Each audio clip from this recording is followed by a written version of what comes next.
The city woke before I did. Horns blared in rhythm with my pulse. My heels clicked against the sidewalk like a metronome of purpose. I adjusted my blazer, straightened my scarf, and reminded myself, Nia, you earned this. Every promotion, every late night, every slide deck meticulously crafted, it was yours. The subway rattled, a metal beast carrying dreams and desperation.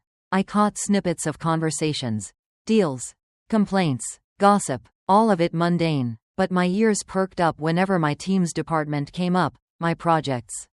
Projects I had birthed, nurtured, polished, and yet lately, someone else seemed to reap the credit. I gripped my briefcase tighter. Today wasn't just another day. Today, I'd watch the subtle dance of power play out again in the glass towers of Whitaker and Company. The elevator dinged. Floor 22. My kingdom of fluorescent lights and tempered glass. My assistant, Jamal, gave me the good morning nod. Careful, cautious, I returned it with a tight smile. Good morning, Nia, said Denise from our voice sugar sweet, but eyes sharp. I smiled, a smile that didn't reach my eyes. Because I'd seen it before. The subtle slights. A project passed over in a meeting. A suggestion, dismissed. A client pitch suddenly, reassigned. And all of it came from the same people who smiled in your face. Whisper behind your back. I made my way to my desk. My screen lit up with the latest quarterly report. The numbers sang of my efforts. Yet the recognition went elsewhere. I inhaled sharply. I wasn't angry, not yet. But I felt the first flicker of something stronger, the undeniable, dangerous spark of strategy. I sat back in my chair. The city hummed outside the floor-to-ceiling windows. Cars swirled below, oblivious. My hands hovered over the keyboard. I began making notes, not numbers, not schedules, names, dates, emails, witnesses, every slight, every stolen idea, every underhanded move. It wasn't just revenge I wanted. It was justice, corporate justice, recognition for the work I'd done, for the hours I'd sacrificed, for the talent I poured into this company. And I knew the rules weren't written for someone like me, a black woman in a glass-ceilinged tower dominated by men who smiled too easily, and women who played the same old politics. I closed my eyes. Breathe in, breathe out, visualize the boardroom, the moment of truth. I would gather allies quietly. People who knew the truth, who valued fairness. I would let the evidence speak louder than words. And when the time came, the spotlight would finally hit the right person. Me. The clock ticked, emails pinged, phones rang, but all I heard was the pulse of my plan growing louder in my mind. I remembered my grandmother's words, never let them see you sweat, but always let them feel your fire. Today, I felt it burn hotter than ever. I wasn't just surviving the corporate jungle, I was learning it. Bending it, preparing to flip the script. I glanced at Jamal, typing notes beside me. He was loyal, he would help. My mentors, my community network, they would all matter soon. This wasn't a petty fight. This was a chess game. And I had just made my first move. The office buzzed around me. Everyone thought I was just another executive crunching numbers. But inside, I was plotting, building, rising. Nia wasn't a woman to overlook. Not anymore. And as the sun rose higher over the skyline, I smiled, a quiet, dangerous smile. Today was the beginning. I arrived at the office that Monday morning with a different kind of energy. The kind that made people notice, or at least, notice something shifting. The city buzzed outside, a distant drumbeat against the glass walls. I gripped my tote, felt the leather, smelled the faint hint of espresso from the lobby cafe. But I didn't taste anything yet. Focus was everything. As soon as I stepped onto the floor, whispers brushed against me like cold wind. Did you see Nia's proposal? Someone muttered near the printer. I smiled, just slightly, letting the recognition settle in without a word. Every look, every casual remark, was another thread I could weave into my plan. By 10, the weekly strategy meeting began. Thomas Whitaker, our CEO, presided like a general at parade rest. Malik from finance and Denise from HR flanked him. The usual facades of control and civility. They didn't see me, not really. Or maybe they thought they did. I had to remind myself that perception is everything in this building. And today, I'd bend it. Quarterly growth is up, Thomas said, eyes scanning the room, voice smooth. But we have gaps, ideas on how to tackle them. Malik leaned back, casually dropping phrases I'd drafted weeks ago. Familiar ones. My ideas. Rebranded. Reclaimed. I felt my jaw tighten. But my expression stayed calm. A deep breath. Internal counting. 3, 2, 1. Then I spoke. Actually, I've been modeling a different approach that could close those gaps faster. I said, voice steady, clear. All eyes pivoted. I didn't shout, didn't gesticulate wildly, just confidence. I clicked the slides. Numbers, charts, projections, all undeniable. And as I spoke, I watched heads nod, eyebrows raise, the tide beginning to shift. Denise raised an eyebrow. Interesting, but how do you address the risk factors? I leaned in, just slightly, gaze sharp. We mitigate them by aligning cross-departmental efforts early. Which, by the way, is exactly what my team has been doing for the past month. I'd be happy to walk through the full plan. Silence, not the polite kind, the kind that made them uncomfortable. Malik shifted in his chair, the first crack in the polished armor. Thomas tilted his head, assessing. I held the room like a conductor, each beat calculated. Later, at my desk, I began to consolidate more than numbers. Emails, meeting notes, even offhand conversations, the subtle evidence of how my contributions had been overlooked. I labeled it meticulously, not revenge for the sake of ego. Justice, proof, power carefully catalogued. Jamal stopped by with a fresh cup of coffee. You're calm, he said, half in admiration, half in disbelief. I've got to be, I replied. The moment we let emotion take over, we lose the boardroom before the first slide. The day blurred into more microaggressions disguised as collegiality. A meeting, rescheduled, to prevent me from speaking first. A client call, accidentally, rerouted. But I absorbed it all, filing it into the mental ledger of strategy. Each slight was a stepping stone. By Wednesday, I had my allies quietly aligned. Marcus from marketing, who had seen his own projects sidestepped. Aisha from analytics, meticulous and reliable. Together, we created subtle disruptions, not sabotage, but truth in motion, evidence of my initiatives appearing everywhere. Unmistakable, undeniable. The crescendo built toward Thursday morning. The boardroom showdown. Thomas's office smelled of polished wood and faint lemon sanitizer. Malik lounged, self-assured. Denise's clipboard was ready for critique. But I had the element they hadn't calculated, certainty. I want to review the client pitch deck from last quarter, Thomas said, no preamble. Malik's confident smile faltered. Denise glanced at me, curious. I presented slide after slide, juxtaposing what was executed versus who led each phase. Emails, timestamps, client confirmations. Every detail corroborated my voice, my effort. Thomas leaned back, exhaling slowly. So, all of this was your initiative, Nia? I didn't flinch. Every step, and with a few enhancements. It's scalable across all departments. The room shifted. The usual hierarchy, the subtle dominance, cracked under the weight of truth. Malik's expression flickered between irritation and grudging respect.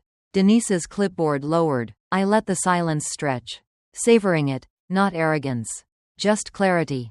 Afterward, whispers no longer brushed like wind, they roared. Colleagues stopped me in the hallway. That was sharp, one said. I didn't see that coming. Another nodded, eyes wide. You made them uncomfortable in the best way. I smiled, internally tallying the wins. But I didn't celebrate. Not yet. There were larger moves ahead, systemic changes. Mentorship for underestimated employees. Building networks that reinforced fairness and empowerment. I thought of my community. My family. The young black women who needed to see that corporate ceilings could crack if you applied pressure at the right points.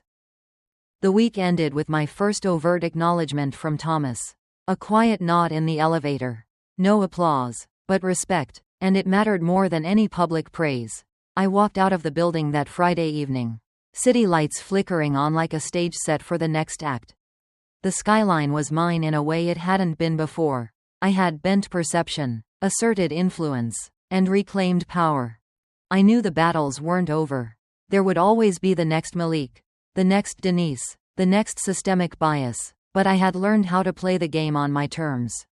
Today, I won not just recognition, but strategic advantage. Today, Nia was a force to be accounted for.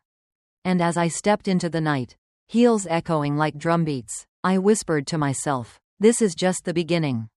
Monday morning hit like a punch. The city was alive, but the building felt heavier than usual. Walls closing in with expectations, politics, and subtle threats. I stepped out of the elevator on the 28th floor, heels clicking like a countdown. Today wasn't about survival, it was about precision. Malik was already at his corner desk, smirking as if last week's boardroom had cemented his power. But I knew better. Confidence was a veneer. Influence was something I could weave quietly. Strategically, invisibly, I passed by, greeted Aisha and Marcus with subtle nods. Allies, small movements, a network building itself like veins under the corporate skin. Thomas called an impromptu meeting. Just 4 words in the Slack message. Boardroom, 10 a.m. sharp. The ambiguity alone set my pulse racing. I arrived early, set my laptop, opened the files I'd curated, emails, pitch drafts, timestamps, evidence of stolen initiatives, everything. I had become meticulous not for revenge's sake but for inevitability. Truth packaged in data. As soon as Malik and Denise entered, I felt the shift. They knew the tide had changed, though they couldn't yet articulate it. Thomas, calm as ever, gestured for silence. We have to decide on leadership roles for the upcoming client expansion. He said, simple words, but today, every word was a trigger. Malik started with his rehearsed charm. I've outlined the steps we need to scale, leveraging the East Coast team's resources. But I cut in, calmly, slicing through the fog. Let's align on the initiatives already proven by our teams. I've mapped performance against projected outcomes. And the numbers don't lie. A murmur ran across the room. Denise glanced at her notes, startled, as I presented slide after slide. Projects led by me. Initiatives I spearheaded that had been claimed by others. Timelines, client feedback, undeniable evidence. The visuals weren't flashy, they were lethal in their clarity. Thomas leaned back, the pause stretched. So, you're saying these efforts, your leadership, were misattributed? I didn't blink. Exactly. And moving forward, I propose a framework that ensures accountability and recognition for all contributions. Transparent, equitable, efficient. The room tensed. Malik's usual swagger faltered. Denise's pen hovered mid-air, unsure if she should scribble or listen. I let the silence speak. The power of observation, the power of patience. Every nod, every shift in body language was a scorecard in my favor. After the meeting, I didn't retreat. I activated the next phase, community influence. I connected with mid-level staff who had felt invisible for years. I offered mentorship, guidance, small wins. I reminded them that visibility mattered. The office grapevine, usually a tool for politics, became a conduit for empowerment. Each conversation was subtle, reinforcing my credibility while nurturing loyalty. By midweek, my plan moved beyond data and mentorship. Subtle interventions. Scheduling strategic presentations when Malik was out. Aligning cross-departmental wins under clear documentation. Discreetly highlighting my contributions in client emails. Each step chipped away at the dominance others had taken for granted. Then came the catalyst, the client pitch review with external partners. Malik had prepared his slides. Confident, rehearsed, but I had prepared more than slides. I had context, evidence, presence. The room smelled of polished wood, faint coffee, tension. I entered, acknowledged every partner with warmth and composure. Confidence radiated from a place deeper than ego. It was earned authority. As the pitch unfolded, I guided the discussion with precision. Questions about logistics? Answered. Concerns about timelines? Preempted. Compliments for prior initiatives? Gracefully acknowledged. Yet I highlighted the team's role under my leadership. Malik tried to interject, small interruptions, but I parried without confrontation, redirecting focus seamlessly. By the final slide, the outcome was undeniable. Partners nodded, visibly impressed. Thomas's gaze met mine, a subtle acknowledgement. Malik slouched, the facade finally cracking. Denise scribbled notes, not to undermine me, but perhaps learning to respect where respect was due. I had built a crescendo not by force, but by orchestration. Walking back to my desk, I felt the energy shift palpably. Colleagues stopped to congratulate, quietly or publicly. The whispers now celebrated, not undermined. "Nia, that was sharp," one said. "I didn't see that coming." I smiled, remembering the girls I mentor in my neighborhood. The young black professionals who needed to witness this. Resilience, strategy, intellect. Victory wasn't just personal, it was symbolic. The week closed with Thomas requesting a one-on-one. Not a reprimand, not a casual check-in. Recognition, respect. He spoke briefly. "Your approach, both strategic and humane, has changed the dynamics."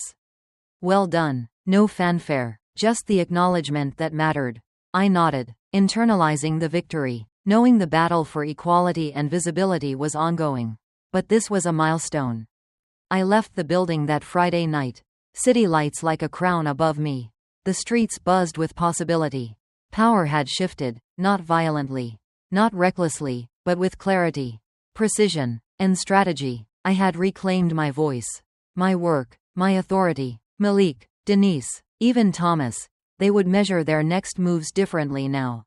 I knew systemic challenges remained, biases lingered, and future battles awaited. But tonight, the narrative had changed. I had redefined what influence meant, proving that underestimated professionals, especially black women, could claim recognition, craft opportunity, and inspire a network of empowerment.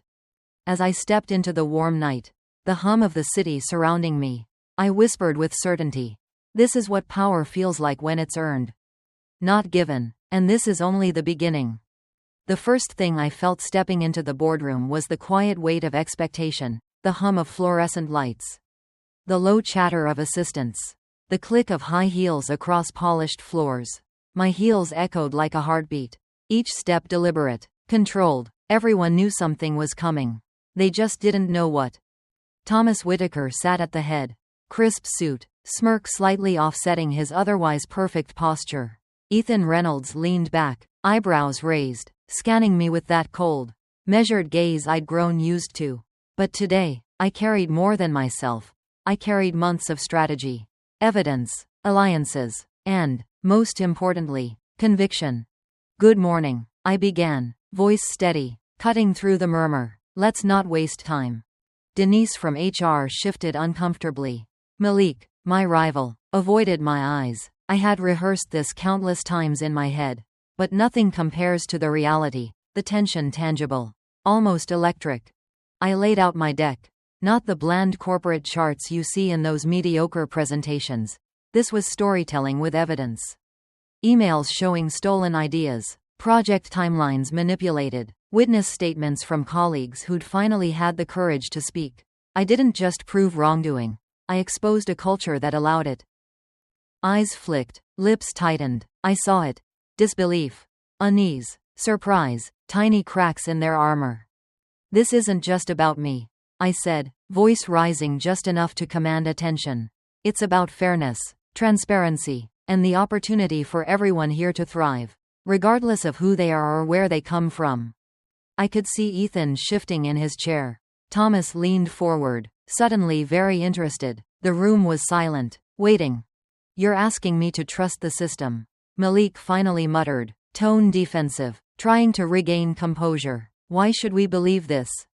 I cut him off. "Because it's real, because it's here, and because change isn't a favor, it's overdue." Every word, every gesture, carried weight. I had trained my mind and body for this moment. The months of late nights, mentorship with trusted allies, consulting community leaders, gathering insider insights, all led here. I wasn't just fighting for credit. I was reclaiming dignity. I was building a bridge for those underestimated. Boardroom eyes on me. I delivered the final blow. The evidence speaks for itself. And my recommendation? No. Our recommendation is clear. Restructure leadership oversight. Establish checks to prevent manipulation. And recognize contributions fairly, starting today. Click. Slides transition to names of colleagues previously sidelined. paired with initiatives and mentorship programs I had quietly seeded. Everyone here would be accountable. Everyone would see a new standard of equity.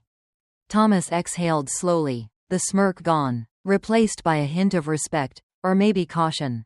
Ethan leaned forward, tapping the table, calculating. Malik's jaw tightened, but the room shifted. The tide had turned. Later, walking back through the marble hallways, I felt lighter. But it wasn't just personal victory, it was systemic. I had seen the cracks, exploited them strategically, yes, but the goal was always bigger, change that lasts. I met with the team I'd nurtured quietly, colleagues, interns, and mentees, young black professionals who had once doubted they'd be heard. I smiled at them, fierce pride and reassurance mingled. You're next. Take what you've learned, what you're capable of, and push further than I did. Don't just survive, thrive. And lift others as you go. Evening fell over the city, lights reflecting on glass towers. I paused on the terrace, phone in hand, a message from a community organizer they'd heard about today. Wanted guidance on implementing mentorship programs for black professionals in corporate spaces. I typed back quickly, heart steady. Let's do this. Together. That night, my apartment was quiet, but in my mind, the boardroom still buzzed, not with tension now, but with possibility. The city below, alive with lights, was a reminder. Every corner held opportunity. Every challenge a chance to redefine power. I had not only won, I had shifted the narrative. I had shown that strategic brilliance, resilience, and a commitment to community could reshape the very system that once tried to suppress you. In the following weeks, the company announced reforms, leadership programs, mentorship pipelines, diversity initiatives. The board recognized the systemic flaws I'd highlighted. I had allies at every level. And for the first time, even Malik approached, not with hostility, but with cautious acknowledgement. Change had a face now. Mine. But it wasn't about ego. It was about legacy, empowerment, and opportunity. I took calls from aspiring professionals, messages filled with hope and questions. I mentored, I guided. Every success story reminded me why the fight mattered. It wasn't revenge anymore, it was impact. Real, tangible, lasting. Sometimes I walk past the old office doors. The echoes of past microaggressions now only whispers behind glass. I smile, thinking of the people who believed in me, who I lifted along the way. That boardroom victory was one thing, but seeing a system evolve. Watching young black professionals rise. Knowing I played a role. That is the catharsis I never imagined when this journey began. And as the city hums outside, lights flickering like distant stars, I know, the work continues. Power isn't just seized, it's built, nurtured, and shared, and I'm ready for the next chapter. The city hummed with energy as I stepped off the subway, heels clicking against the concrete like a countdown. Every morning, the skyline reminded me why I had fought so hard, because the stakes were bigger than me. Bigger than my office, bigger than Malik or Thomas. I wanted change, systemic change, and I wasn't stopping at the boardroom anymore. The first meeting was with a group of young black professionals at a downtown co-working space. I could see the skepticism in their eyes. Been there, done that, they'd probably said to themselves. But I didn't have to speak much. My presence alone was a statement. Let's talk strategy. I started, scanning the room. I want you to know it's not just about surviving corporate culture. It's about redefining it. Heads nodded, but the tension lingered. They'd been overlooked, underestimated, sidelined. I felt every memory from my own days of being dismissed flash through me. The room filled with a low hum of energy as questions started flying.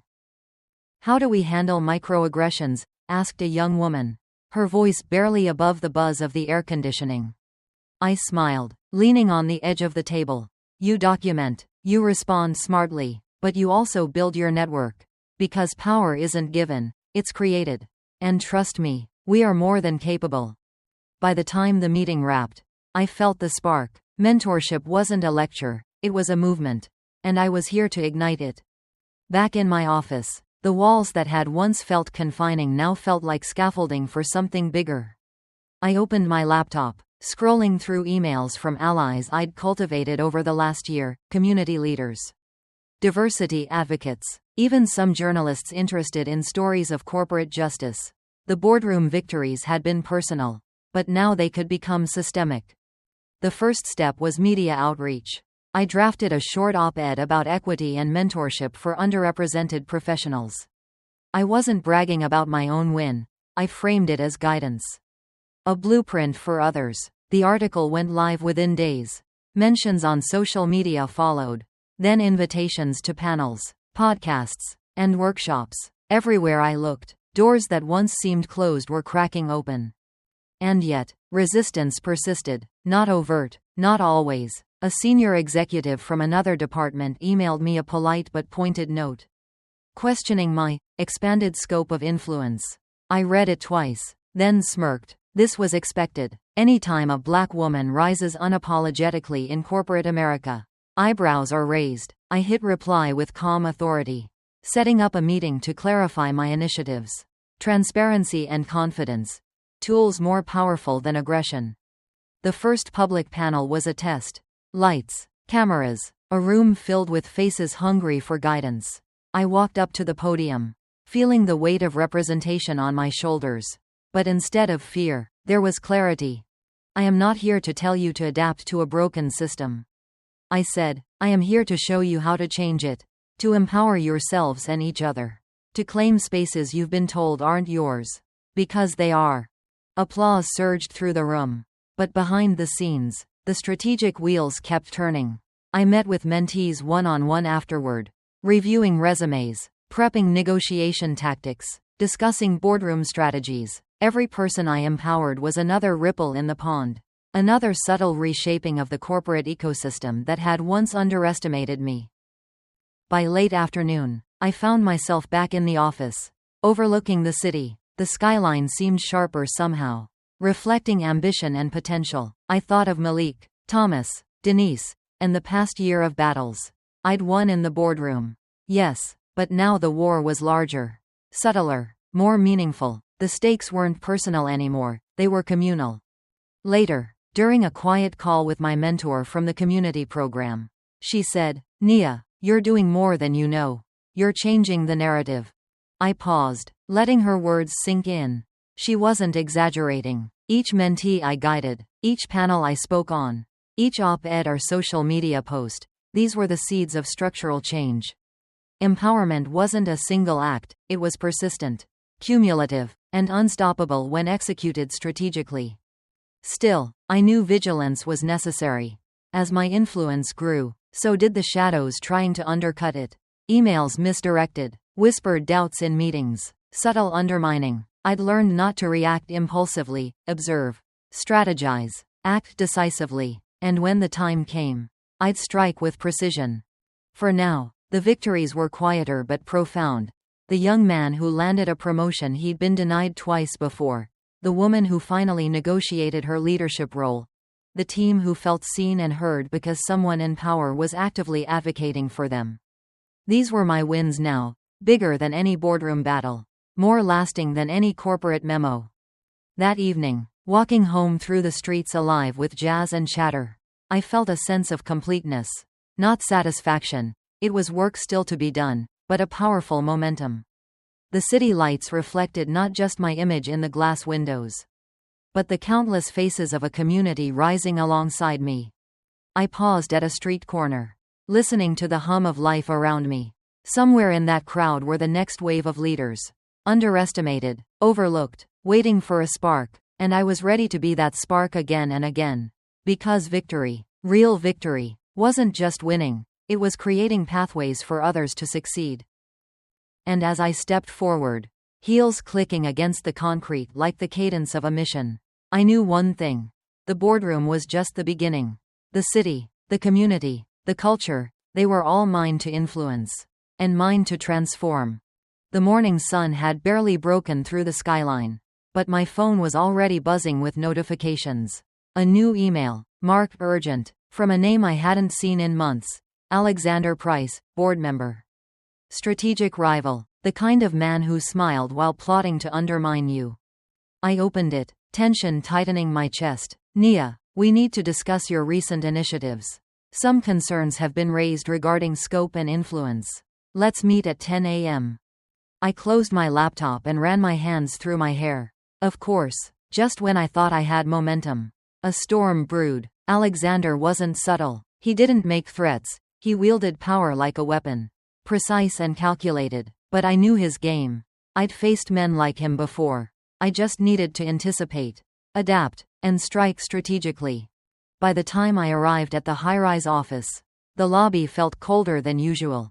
The hum of the elevators, the click of heels, even the murmur of security guards, every sound amplified in my head.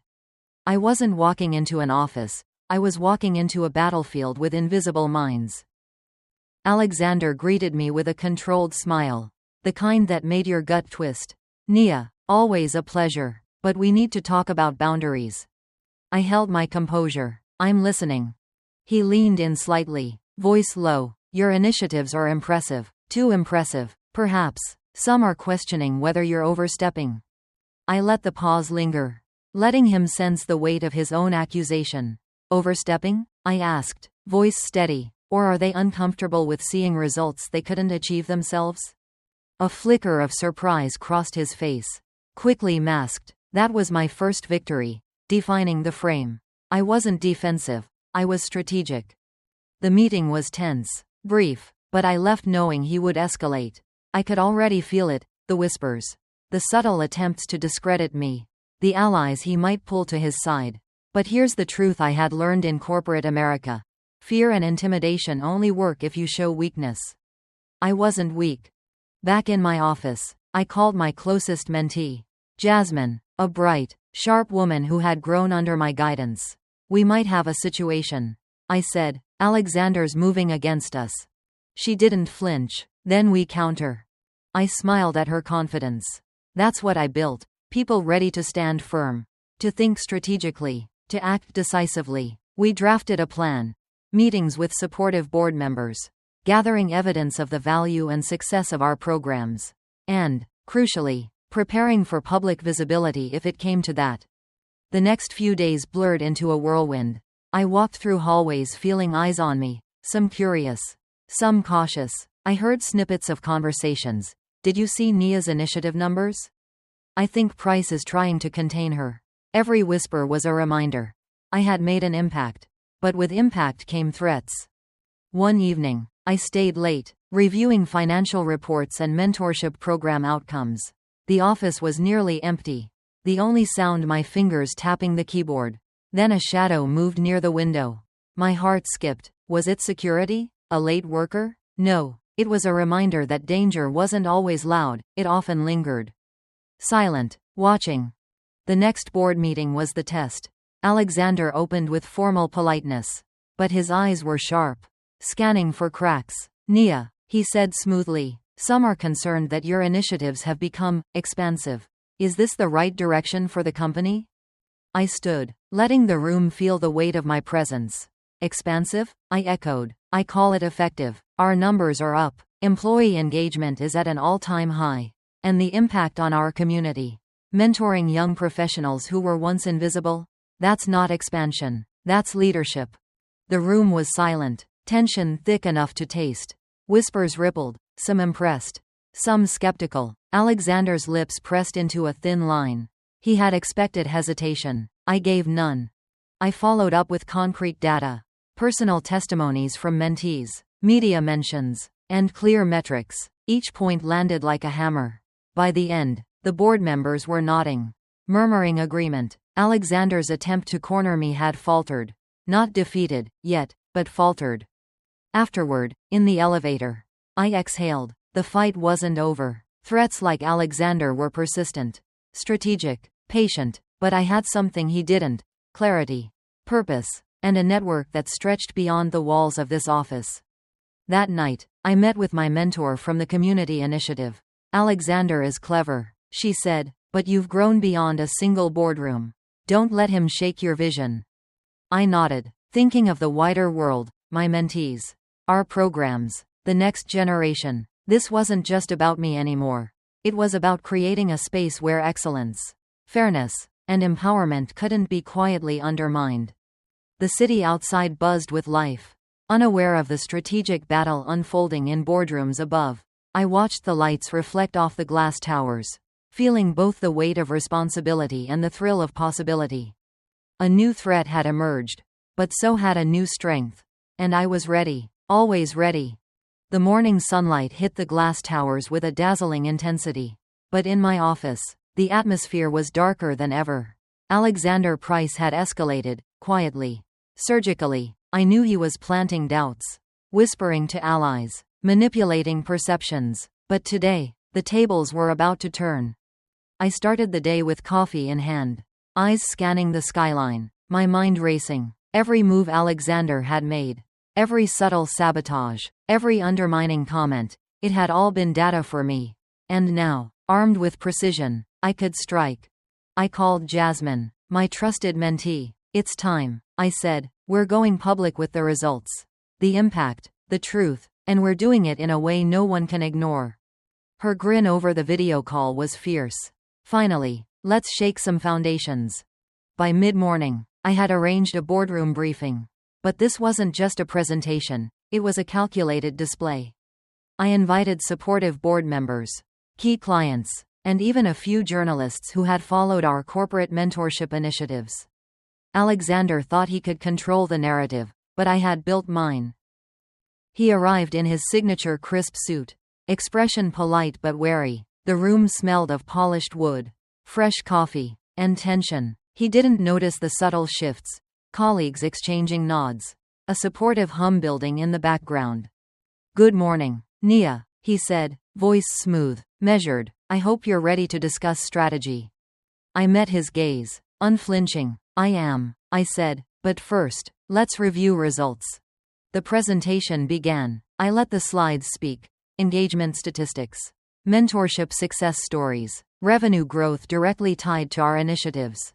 But I didn't just rely on numbers.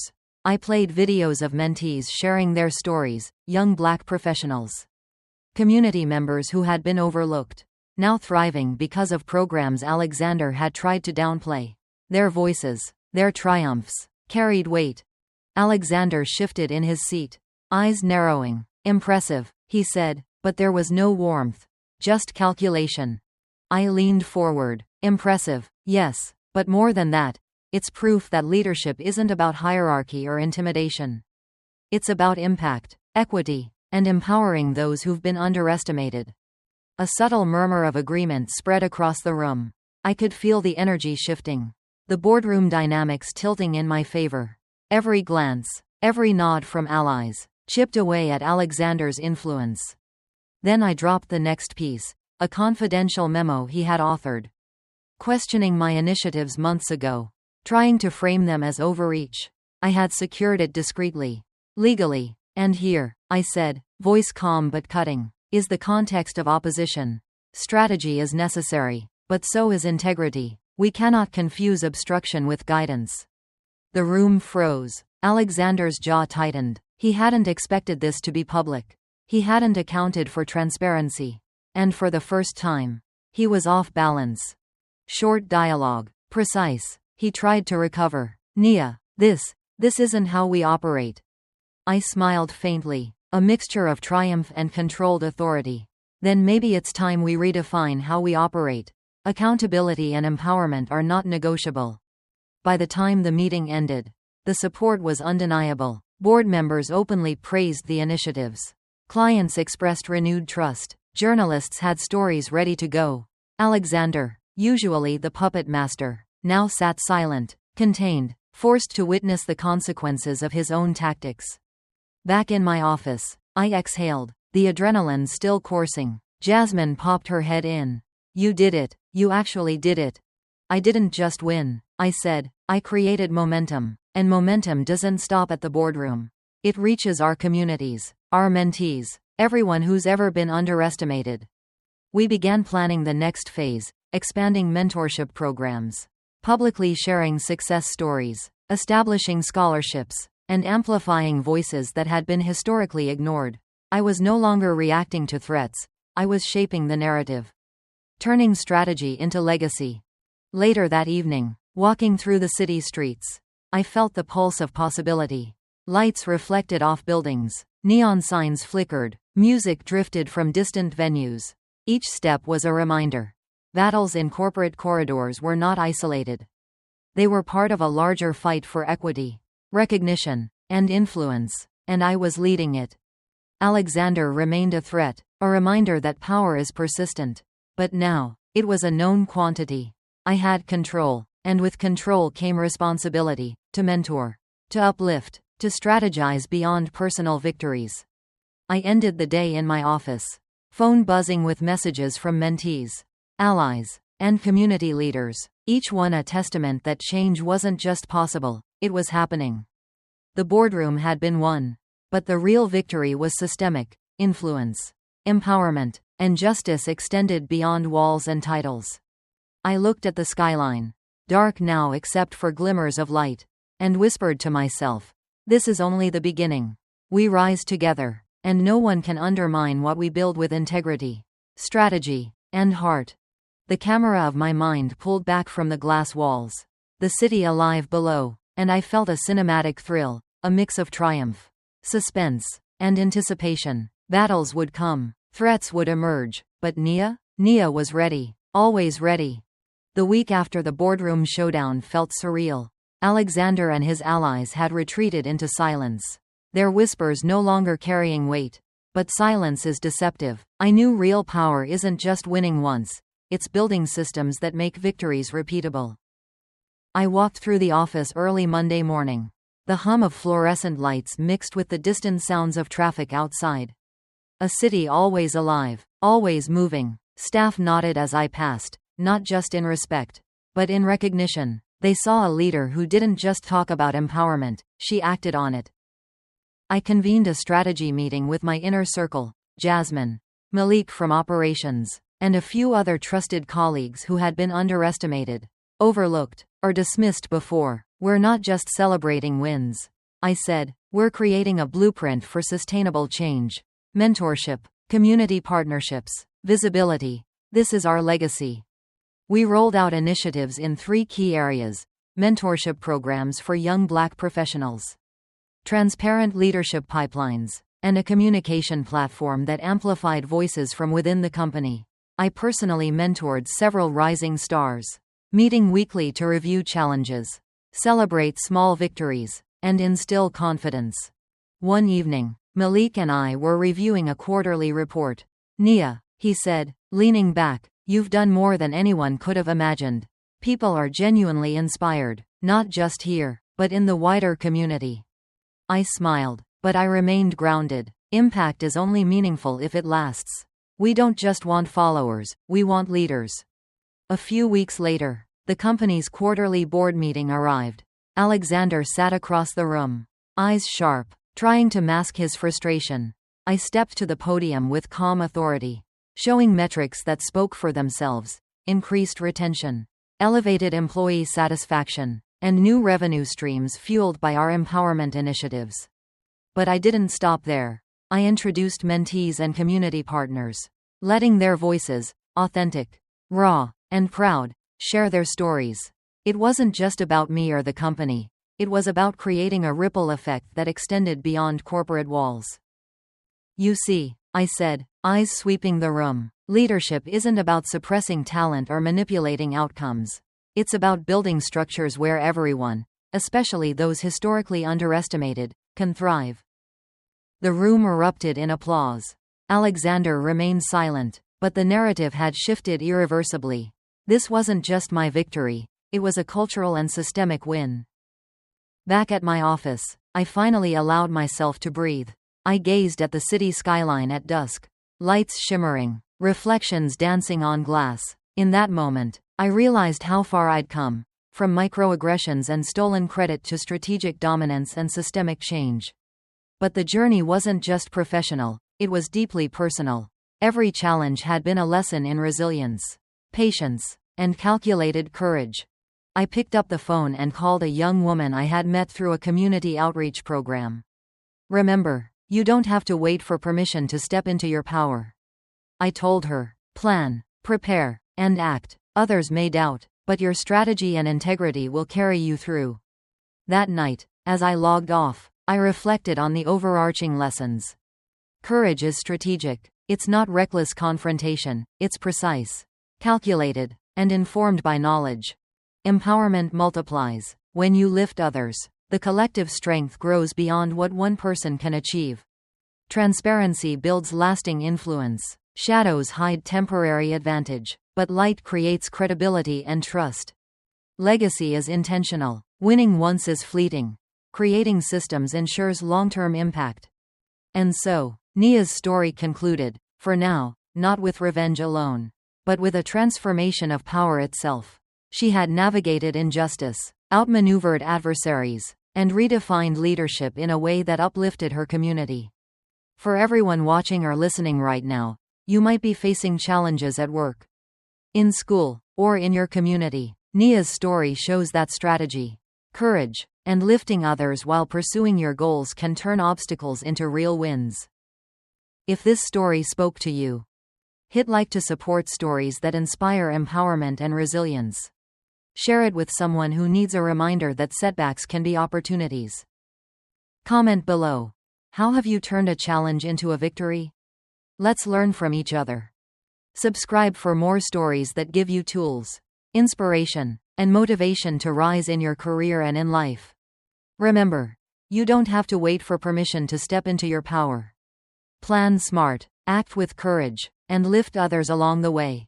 Your strategy and integrity will carry you further than anyone else's doubt ever could.